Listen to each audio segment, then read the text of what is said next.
Energy. My name is Tim Carter. I'm president of Second Nature. We are a network of hundreds of institutions around the U.S. that have committed to accelerate climate action through the strengths of our sector. Our mission is to do that. And we've been part of the coalition of America's All In now, and it was We Are Still In from the very beginning. And I remember our first COP was the igloos in Bonn, immediately after the Trump administration declared their intent to withdraw from the Paris Agreement. And from then on, we've been really playing an active role here with this group. And I wanted to mention one thing before we get started.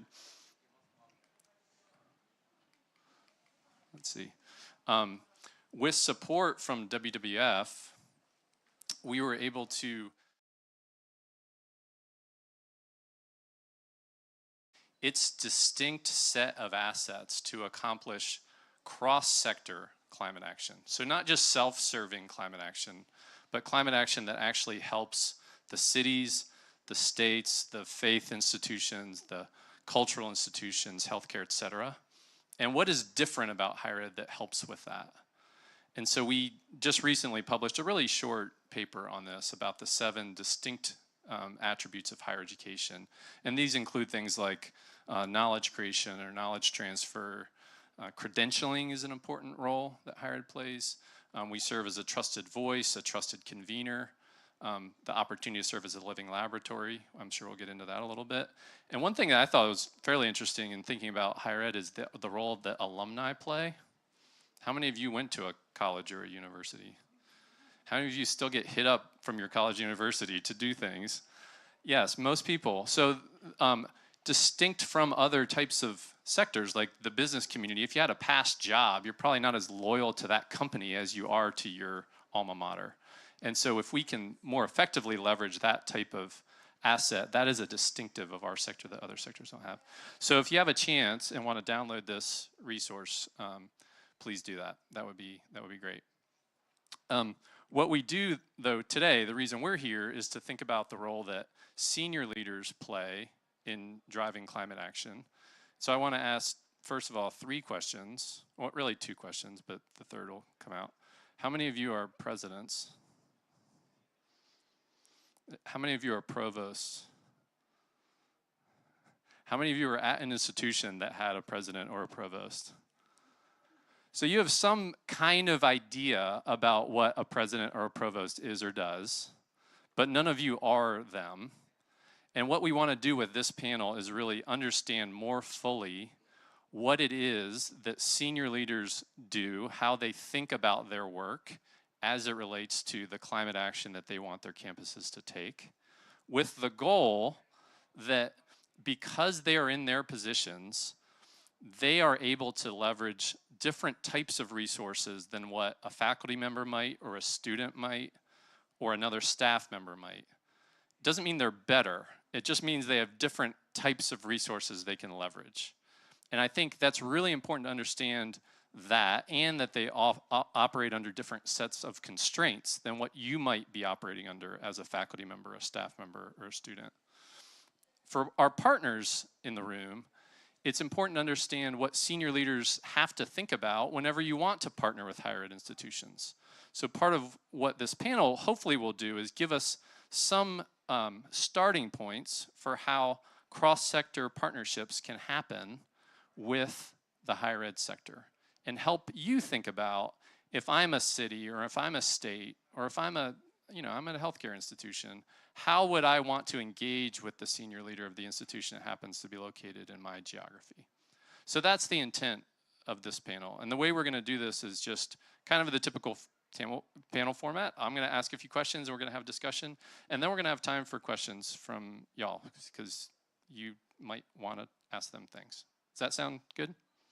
Okay. So I'm going to take a seat. We're going to do a quick introduction, and everybody's going to have 5 minutes, and I'll just introduce everybody quickly. To my immediate right is Julie Zimmerman, who is the Vice Provost of Planetary Solutions at Yale University. And if anybody has a dog, you can come to Julie afterwards, because she loves to take care of dogs. Next to Julie is Maury McInnes, who's the president of Stony Brook University. And interesting about Maury is if anybody is a paddler, any kayakers in here, you now have a new paddling friend. And finally, Karin Hilgersom is president of Truckee Meadows Community College. And I don't know that anyone have the same nickname, but does anyone have the nickname of Bubbles? If so, you share it with Karin. Yay. Okay, so what we're gonna do is have 5 minutes of just answering this question, and that is, in your role and at your institution, what is one climate action that you have taken or led?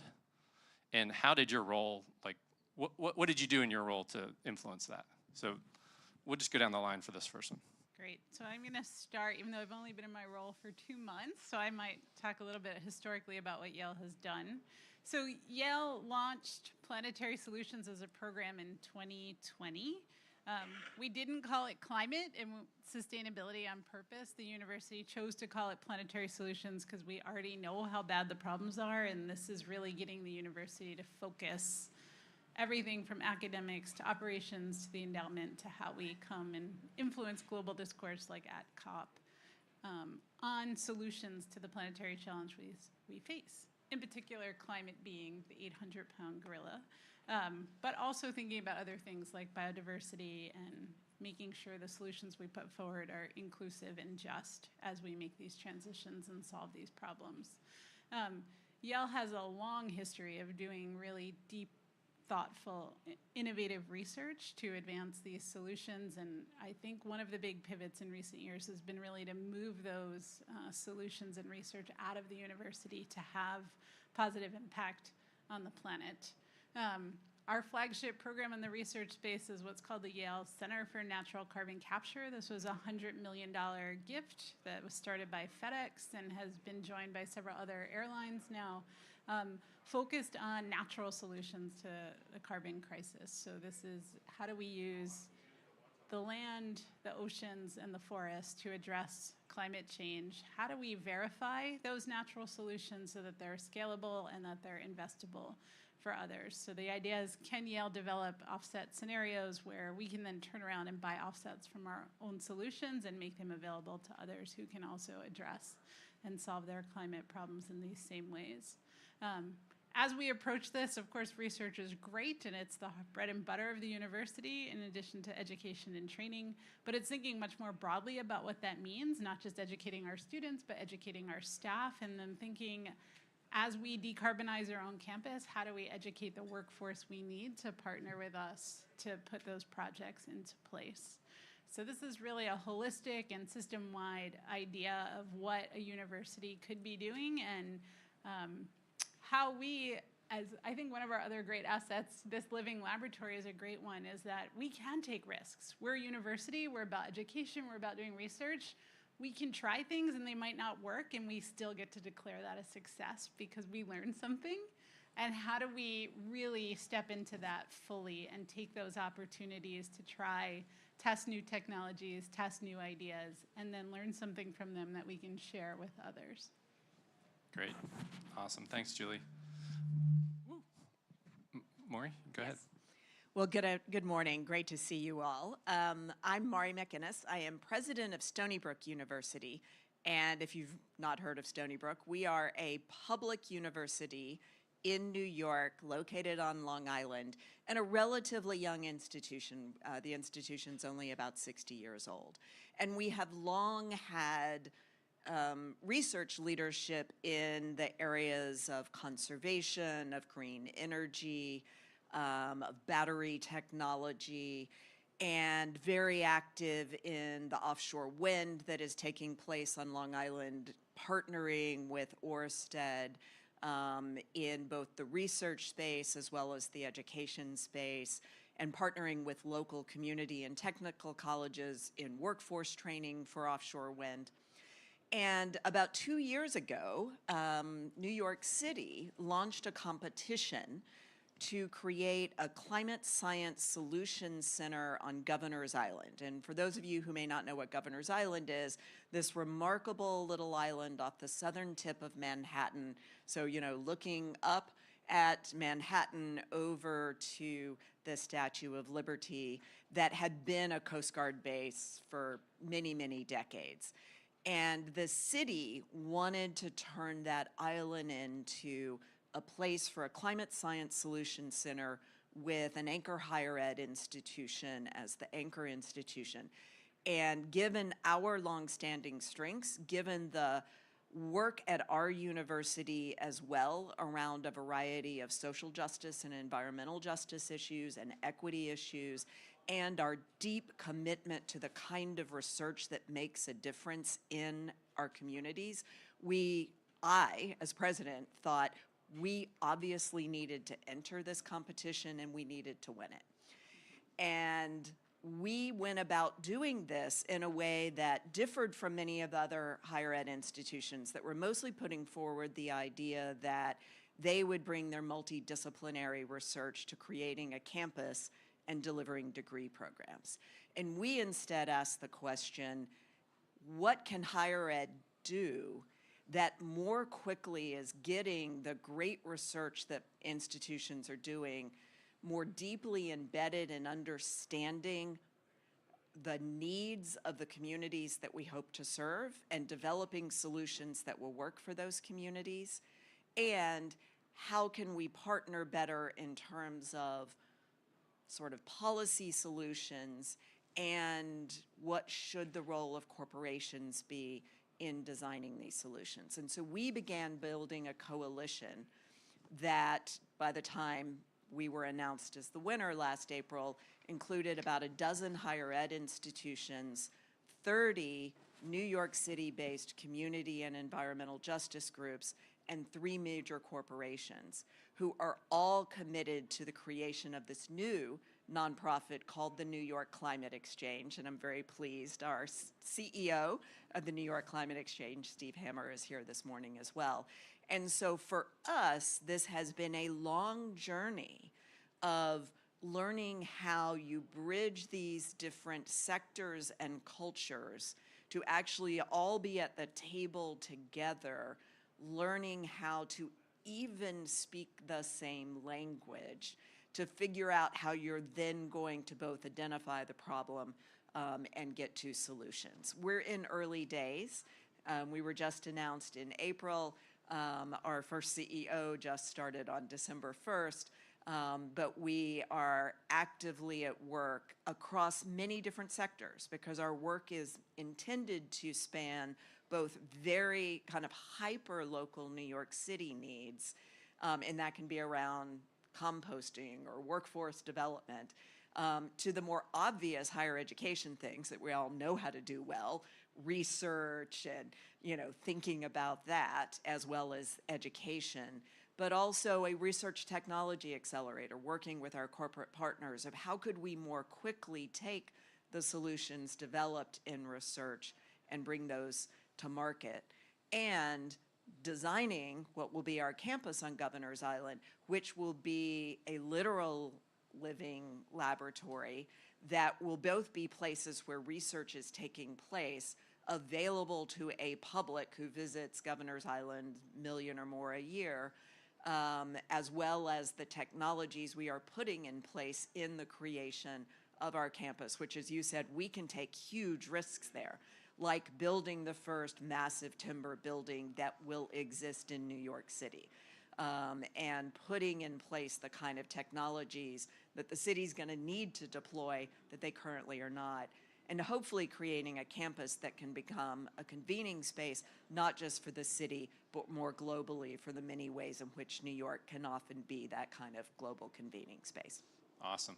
So private research institution, public research institution, and Karin, love to hear your thoughts as a different type of institution than those two, a third type, and then we can get into this discussion. So Karin. So good morning, everyone. I'm Karin Hilgersom, president of Truckee Meadows Community College, which is located in Reno, Nevada.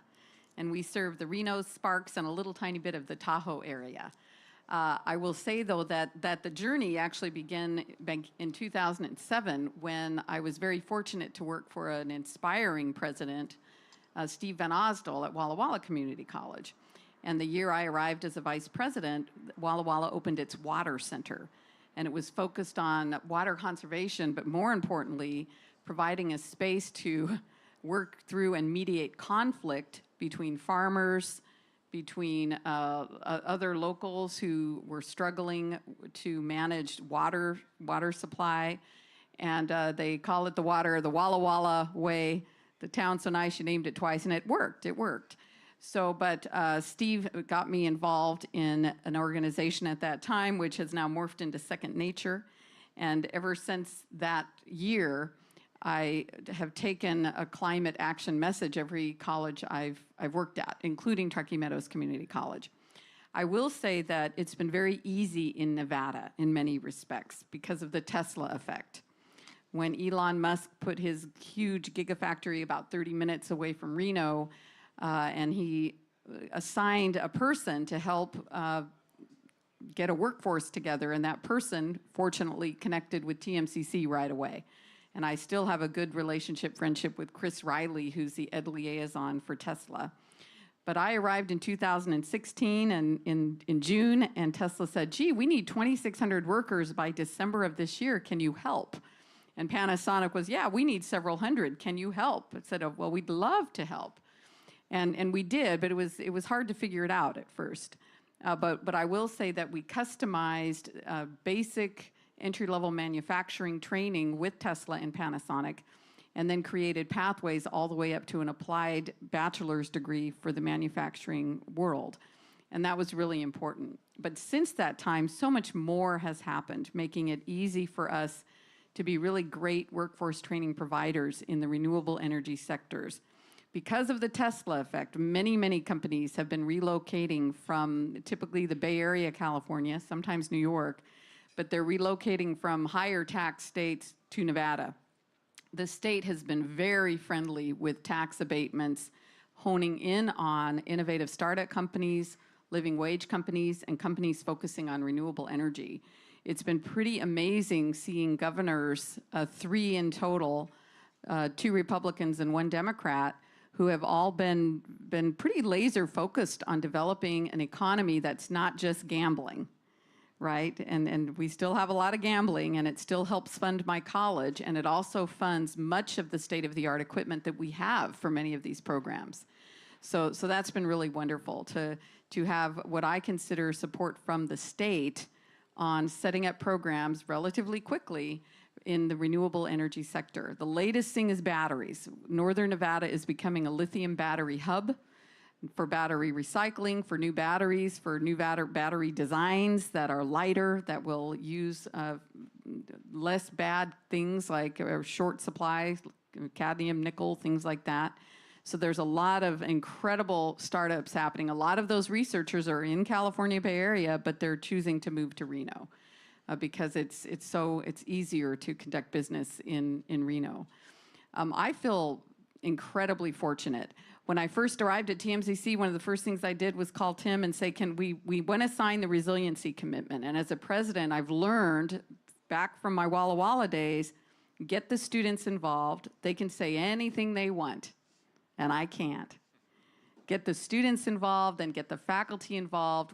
The students and I, Dave Turner, a 35-year-old student government president, and I signed the resiliency commitment through Second Nature. And Second Nature has given us a base. And that was in, I think, early 2016 or 17. Since that time, the faculty have jumped on board, and I'm proud to report that in the spring semester alone, we had about 160 projects going on in the faculty classrooms. So now the whole campus has sort of systematized this value of sustainability. And we'll talk about that in a few more minutes. So awesome, that's great. Good start. Yeah. Thanks, Karin. So 3 kind of separate projects. Julie, you talked about the Center for Carbon Capture as kind of this major initiative. The New York Climate Exchange, obviously a big thing that's kicking off. And Karin, both the corporate relationship with Tesla and the workforce, but just kind of the embedding of sustainability across the curriculum. When you tell those stories, it sounds like kind of this like point A, point B, straight line in between. But everyone knows that's not the reality. So like, let's talk about the squiggle a little bit, the squiggly line. And anybody can start here. But what were some of the challenges to get the New York Climate Exchange just doesn't happen overnight. And what were some of those challenges that you in your position were able to help kind of navigate through that maybe you didn't anticipate, maybe you did anticipate? Just let's talk about the squiggle a little bit. And Karin, you want to go first? Oh. Well, I will say one of the most shocking things at first was when we were trying to recruit with Panasonic, they said, but we don't want us to, you can't use our name yet. Like, what? How do we do that? And I think after a few months, they realized that is not going to work. So not only did we get to use their name, but we actually held job fairs at one of our college campuses and had a lot of advertising. It was a very easy campus location to get to. We have 4 campus locations. This one was very convenient. Panasonic set up HR tables. People would come in if they were deemed, yeah, we think we want to hire you. They would be sent upstairs to a bathroom to take a urine test right there, and if they passed that, then we enrolled them in our training program. And they showed up like the next week. That meant that we also had to modularize the curriculum. So the start dates continue to be, to this day, relatively flexible. And now Tesla's actually providing a faculty member at their dime, which is amazing.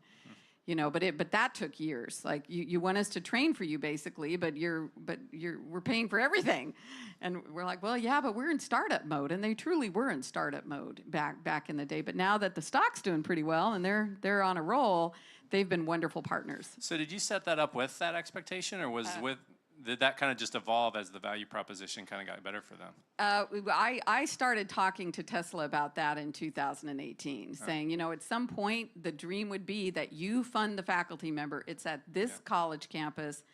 We're going to provide everything you need, wraparound student support, recruiting, all of that. The apprenticeship grants were amazing. The Department of Labor provides money for not just on-the-job training where the students are paid, but they were getting paid for going to class. And those funds are about to dry up. Hopefully there'll be another round. So because Maury and Julie, you both mentioned corporate partners in your projects. I'm wondering how you're thinking about the corporate relationship. Is it similar to what Karin was just describing? I would say we're not to that stage yet. For any of these kinds of projects to succeed, it's really all about the partnerships. And those are enormously complicated. And for us, that set of partners is not just corporate, which has a very different sort of set of expectations, which I hate to say are all too often, you do this for us. And it's remarkable that you've gotten them to fund a faculty member, because I think we all struggle. So corporate people out there, it would be great to think more creatively about this engagement. Yeah. Exactly. I mean, I would say the closest we have to that is the ways in which Ørsted has helped fund research at our institution, but has now also created additional support broadly for education that spans workforce from the local community college to the technical college to the work that's happening on our campus as well. For the New York Climate Exchange, those corporate partnerships have been much more about helping us think creatively in a number of different sectors, part of it around the Research Technology Accelerator. And this is something higher ed always struggles with, right? Our faculty create extraordinary knowledge and discovery, some of which is ready for commercialization, some of which is at an early stage, and there are many more steps that you need to go through to get from idea to a product that is available to a marketplace. And these corporations are interested in helping us think through how can you shorten that timeline.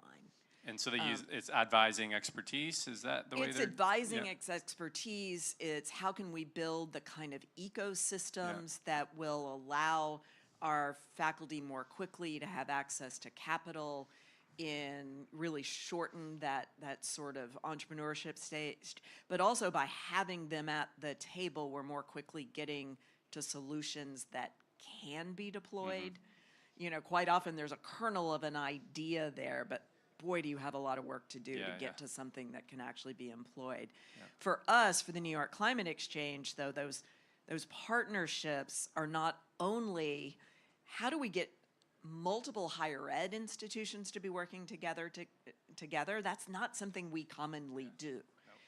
We're just not structured that way, right? You know, for us, multidisciplinary is already a bit creative, right? Within the institution. Within Yeah, the totally. institution, and that's often as much partnership as we ever get around to thinking about.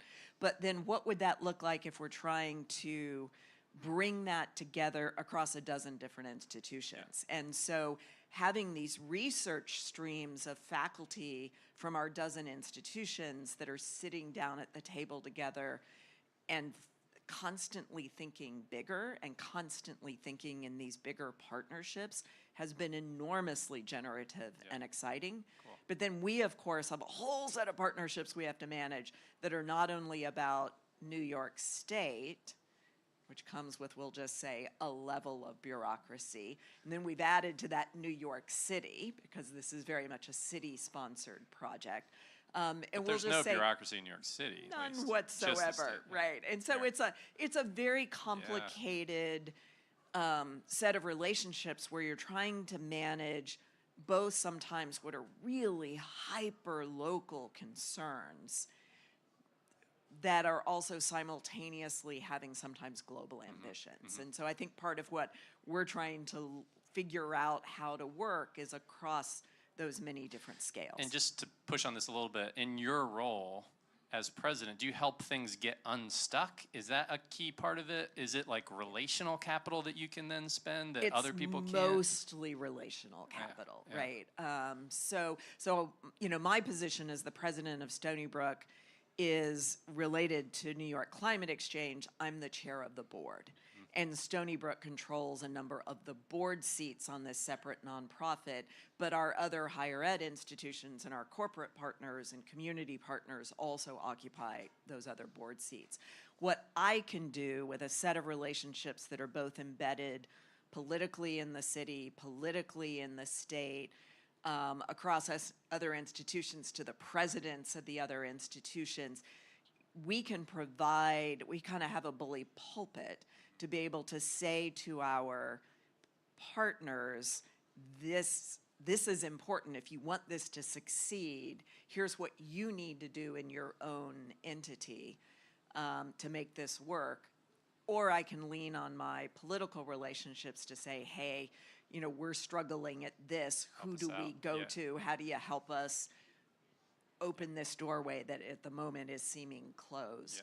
And so we provide that 50,000-foot leadership, whereas our faculty are the ones who are really driving the work that needs to be done. Yeah, there's so often the case that some faculty will say, oh, this can't happen because the context in which we're working. We say, well, have you talked to your president about changing that context? Like, it's not a fixed thing now and forever, and that's, I think, a critical role. Absolutely, and I will say on our own institution, we still exist in a very sort of academic siloed sort of thing.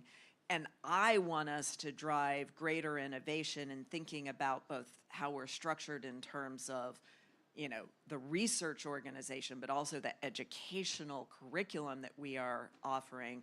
And so I, as president, have helped convene the kind of working groups where I'm asking them to think about even just the basic question of how are we structured and should that change so that this major priority of our institution can more easily happen. And so they're talking about things like the organizations of our colleges and departments.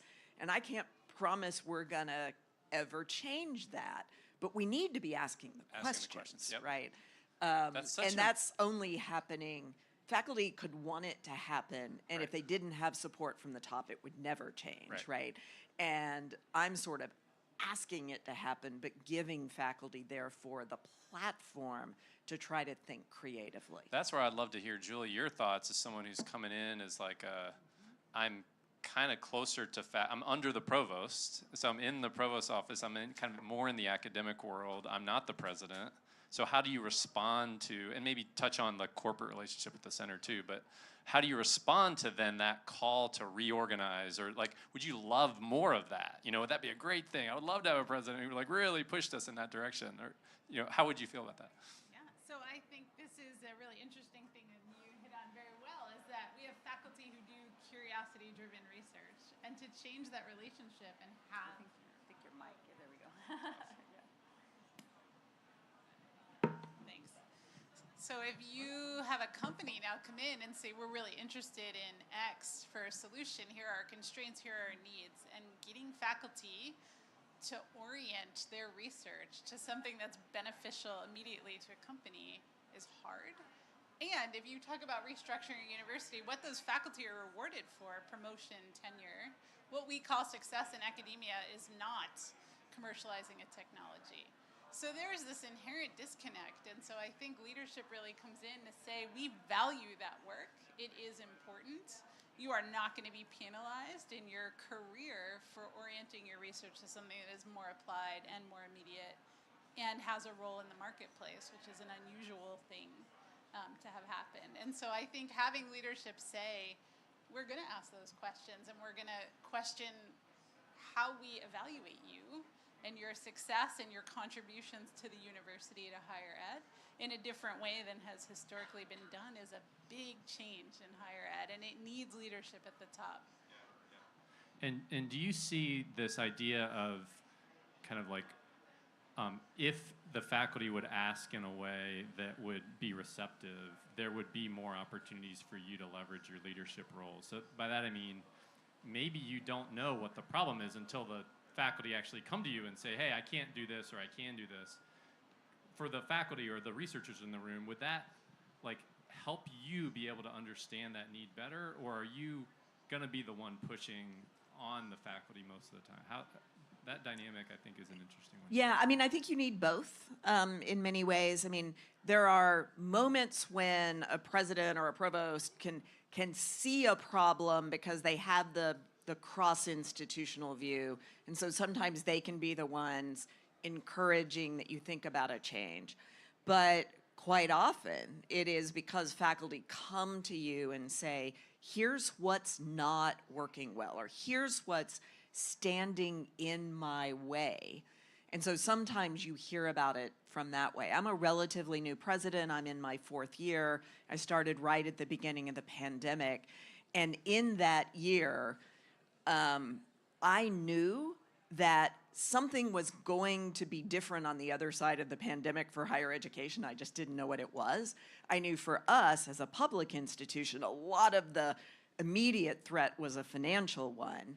And so I launched a year-long process in which I engaged my university community in answering 3 basic questions. You know, what can we do to conserve money, operate more efficiently? What can we do to generate new revenue? And what do we need to do to get out of our own way? Like, what isn't working? And so that's all ground level. And that was the only question I put in front of them. And they were the ones who came up with a lot of the solutions that needed to be. Karin, you've mentioned students. And you said how critical they were. Right. So how do you see them as a activation point for the leadership, you know, opportunity, that bridging? Well, I think the leadership opportunity too is to think about structure. So think about structure, think about the political lens, and think about the symbolic lens. And structurally, because, well, you first, if it's not in your strategic plan, get it in your strategic plan, meaning sustainability, a healthy world, the connections between a healthy mind, a healthy person, and a healthy world. All of those things should be in a strategic plan. And each one of you can push on that at your institution, I have no doubt. But then what we did is, and I should say this is something that I brought from another institution, SUNY Sullivan, is to very quickly create a structure that gave some release time to a student, a Division of Student Services staff member, some release time to a faculty member, and say to them, now you're getting paid as part of your workload to do this. So what do you want to do? And how can I get you some more resources to do what you want to do? And it took a while to find the right people, but we have some fantastic people now who are in those roles. And the student service person really honed in on working with the students, student government leaders, other student clubs and organizations, while at the same time, the faculty members working with faculty, including spending some time sitting down, having one-on-one conversations with faculty. Hey, let me share with you how math could be part of this project-based idea related to sustainability, since that's one of our strategic planning values. We also got the foundation involved. The foundation gives innovation grants to faculty to do big projects with their students. And so all of these things are structural changes. How do you structure in time, link it to your strategic plan so that individuals can do this job? I, at this point, just sit back and enjoy the show. I feel like at the beginning, I was out in front of it, trying to be inspirational, encouraging, setting up the structure, the political frameworks to make this happen. That took about 3 years. And now I just sit back I'm in year 8, and I enjoy the show. And it's amazing. It's amazing that the ideas that faculty have been coming up with, it's just been really tremendous. It's also leading to field work and field trips, which is great, because now that we have AI, that's where higher ed's going, in my opinion. That's it. So interesting to think about the evolution of your role. So Right. we think of them, probably most people think of it as static, but Maury, you're talking about like your first few years. It's like, I want to answer a few key questions. You're like, I want to set up a framework. You're just getting started.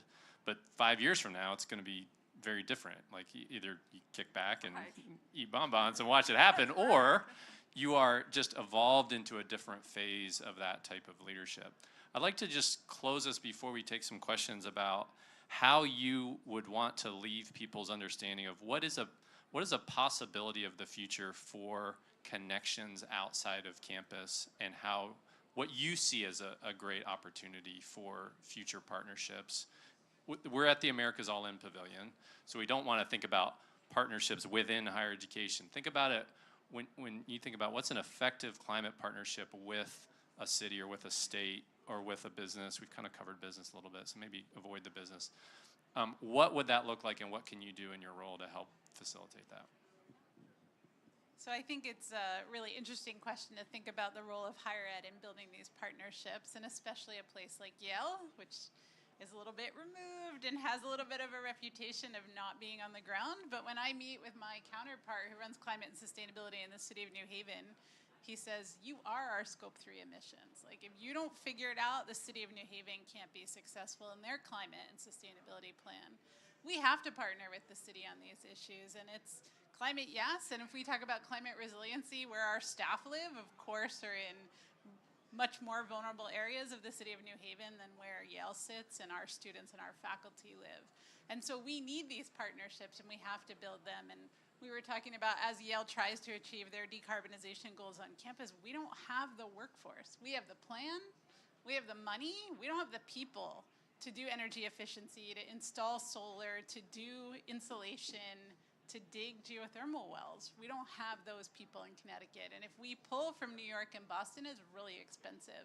So Yale's got to figure out how to work with local community college, with the state of Connecticut, with workforce development to get these green collar jobs going in the state. It changes our relationship with the city of New Haven now. Instead of we're going to write a check and pay the city, we're going to actually train people. That changes generational wealth. That's an equity question. That's a justice question. And so those partnerships are incredibly important, not just to our success, but the success in the city of New Haven and a just transition to a more sustainable future. So that's like, we talked about internal structural changes, but that's external relational structural changes that could last, multi-generations into the future. That's awesome. 400 more years. Yeah, right, 400 more. Yeah. So, we are so fortunate in New York to be in a state that has really ambitious climate goals for the state, and really fortunate now to be a partner with the city of New York that also has very ambitious goals in this area. And those partnerships are enormously important to our success as a public institution. And we have so long believed that much of our role is to serve our communities, right? As public institutions, we both pursue the basic research, but we've also long believed in the importance of the application of those research and being deeply embedded in our communities. And those relationships are enormously important. For us, I think this moment for us in the creation of the New York Climate Exchange has broadened our partnerships beyond just our local scope, in that we are working with higher ed institutions both across the US and internationally, and now this set of corporate partners, and this deep relationship with this broad group in New York City, which really is changing the ways we think about equity and justice. We've long believed that was an important part of our mission. We are a public university with a student body that is 40% Pell eligible, that is over 1/3 first generation, which for a public AAU institution, for any AAU institution, is at the high end. And so we've always thought that was what justice was about. And now with this new set of community partners who are helping us understand really what their communities need, and how it is we can truly partner with them to make change, we're just in a new space there that is a great journey for us. It's so great. You're redefining the term that you thought you knew was already defined and then applying it in a new way, and that's incredible. Karin, leadership and engagement, it's kind of embedded in the DNA of the community college, but would love to hear your thoughts about the future of that. It's interesting because when you were talking about New York, Maury, I thought, Nevada really doesn't have a plan for this, but it's happening because it's monetized, right? When companies are choosing Nevada, and it's creating quite a nice boon in tax revenues, and it's creating a lot of new jobs, and they're almost all living wage jobs. And I engage very actively with our economic development partners. We call it EDON in Northern Nevada, and the average wage, and they report on this every month right now coming into Northern Nevada, is around $85,000 a year, which is pretty great, right? We don't waste our time on EDON with call centers, for example. They just don't. They're spending the staff. They're recruiting companies who have a renewable energy focus because these are great jobs. There's a lot of federal subsidies right now. And I engage as a college president by being ready to tour some of the corporate partners and entities and let them know, if you need a training program, we can set one up for you very quickly. And we can meet those needs, and so there really is kind of a synergy. But it's interesting to me how, when I look back about the 8 years and think about leadership and engagement, we have a strategic plan at the college, and I'm pretty methodical about that. But that doesn't mean the state of Nevada does, or and so, but it still works because it's profitable, and that's been amazing to see. It's profitable. Also, I mean, profit is one thing, and the nimbleness with which you have organized that, both the curricular and workforce piece, seems to be another characteristic that could be really critical, especially as how quickly climate solutions move. You gotta be nimble in some sense. Okay, we have a few minutes for questions for this group. The question you always wanted to ask your president. Question you always wanted to ask your provost. Dr. Ball. My question is from Marie. My name is Lee Ball from Appalachian State University in Western North Carolina. Yeah. So thinking about kind of a two-part question. One, I'm curious about the funding is for kind of operational capital projects. I was wondering if it was some coming from the exchange and other places. And then the second part, I was reading about your living building aspirations, which is we would love to hear a whole session on that. But my question is about your kind of CFO, and when that team found out about that, and kind of what that's been like to navigate that squiggle, because that's not easy. Yeah, so the idea behind the New York Climate Exchange was that always, as a state university, not a dime of our state university dollars would go towards that project. So we have set this up as a separate 501c3 that will be almost entirely philanthropically supported. Winning the bid with the city meant that we were given the ability to lease land on Governor's Island, sort of a 99-year lease, and $100 million towards our capital costs would come from the city. So that's been part of the city's commitment to the project. Our plans for our campus in phase one are $700 million, and that's around the capital build. We came into the competition with a commitment with a $100 million gift from the Simons Foundation, and an additional $50 million from Bloomberg Philanthropies. So you can do the math and you can tell we still have a lot of money to raise, but we're working on that. And part of the partnership, and part of what's so really remarkable about this, when you think about a group of higher ed institutions coming together, is that each of our core partners have committed to part of their university's fundraising goals being to raise money for the climate exchange. And that's why some universities that originally talked to us then dropped out, because that was not something of interest to their leadership. So it's a very different kind of partnership. I'm optimistic, but check in 5 years' time and you'll find out whether we have a campus built or not and how successful we were. Great. Other questions? Hi, thank you all for being here today. I'm Lynette Werner from Hamline University in St. Paul.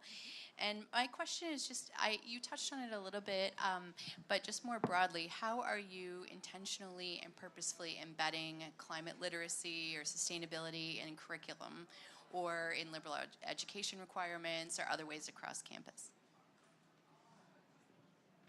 Do you want me to start?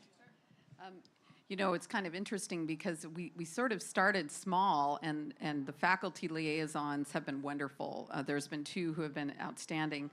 But we reached a plateau, and so the Sustainability Champions Committee said, we've reached this plateau, so we think next year, in order to get to another plateau, we need to declare it the year of sustainability, even though we know that you just can't do this in 1 year, but let's do, so last year was the year of sustainability, and we just put a lot of resources and efforts, and it kicked off with an outdoor professional development festival that was amazing, where faculty had kind of internal competitive proposals.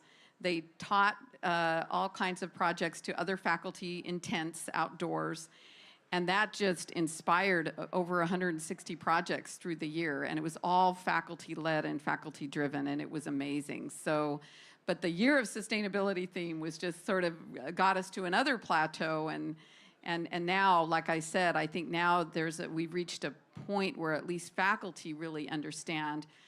This year, the faculty are trying to drive out plastics, which I've been so grateful about, you know, because it's so terrible what we've done with plastics. But anyway, don't get me started on that. So I hope that helps. Back to what I mentioned before, we've got work to do in that space. And so from my position, what we did was we both created a vice provost position, but then we've also created this thing we're calling the Collaborative for the Earth. And so that spans all our colleges and schools. And the 2 questions I've put on the table in front of them, and then it's up for faculty to bring forward the solutions, are both, let's think about our structure and let's think about our curriculum. So that's the conversations that are ongoing now. So I mean, Yale has this embedded, and it is across every school, and they're all doing it in their own way, in their own culture. So for my role, the best thing I can do is collect what's happening at those schools, look for redundancies, look for opportunities for collaboration, and then turn around to the community and say, this is what we have to offer. And then I have these aspirations. Yale has this great class that went viral called The Science of Happiness, which is all about, right, Laurie Santos, and how do I make myself better? We need the analogous class of, and how do I make the world better? And how do we make that class go viral? And so that's in my plans, so that it would be at Yale, but it would be just like her class available broadly. All right. Burning questions. Last chance. Well, I just want to I love that last idea. So if Yale does that, please make it open source so that we can use it too, because that would be fantastic. Yeah. Yeah. So Hamlin has had a series of presidents in the past that aren't supportive of sustainability. We have a brand new interim president coming. I believe she has connections to Walla Walla. And we'd just love your advice on how faculty can approach a brand new president, not be whiny or demanding, but how do you get it in front of a president and get their support? Great question. Yeah, I'll respond. So yeah, the average tenure of a president's around 5 years or so, and it's getting less and less, unfortunately. Yep. And so you have to deal with transition. Faculty are going to be there way more than presidents. And everybody at the beginning always wants to be on the new president's radar, right? So you gotta I want to. What we've tried to do in our climate work when we talk to institutions is embed the climate activity in as many different voices across the campus as you can. So it's not just the one faculty member who happens to have this pet project on climate who gets the loudest voice, but you have an operations person, you have a staff member, you have students that care about it, and pretty soon it becomes, as a new president coming in, you have to understand the culture or else you're not going to be a good president. And you look around, you say, oh man, everyone cares about this thing, I'm not going to kill this thing. So embedding it across, I think, outside of the academic side of the house can maybe be the biggest challenge for faculty because you tend to live within the academic side.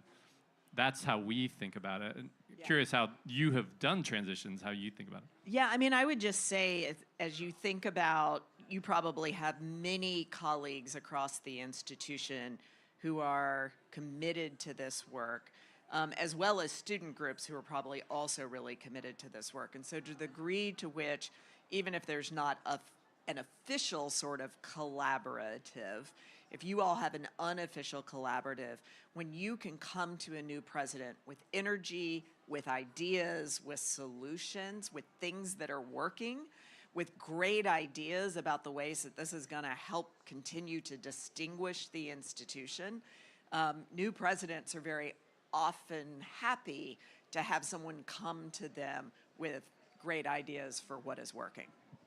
One more thing, and don't forget about the board. I assume you have a local board, and so I think it's two things. Get the local board involved, and they can, through the president ideally, but if not, through students, right? Board members love to see students, and they love to understand what students are passionate about. And my experience is that most students are passionate about this. The other thing, I'm to a place in my head, I wouldn't take a job at a college if the board isn't all over this.